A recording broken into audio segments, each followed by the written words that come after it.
Last night I updated my fellow leaders on the good progress that has been made in the Brexit negotiations since Salzburg, on the withdrawal agreement and on the future framework, thanks to the efforts of both negotiating teams. On the withdrawal agreement, there are a few but considerable outstanding issues in relation to the Northern Irish backstop. I'm committed to working with the Commission and EU leaders to resolve these as quickly as possible. This is an idea that has been around before. I've been asked about it in the potential for an extension in the House of Commons previously. I've always been very clear that we negotiated an implementation period with the EU, and we negotiated that that implementation period would end at the end of December 2020.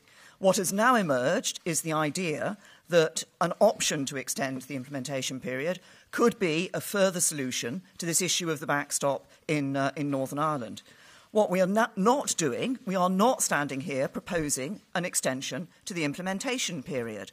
What we are doing is working to ensure we have a solution to the backstop issue in Northern Ireland that enables us to, which is currently a blockage to completing the deal, that enables us to get on with completing a deal that delivers on the vote of the British people and is good for the future of the UK.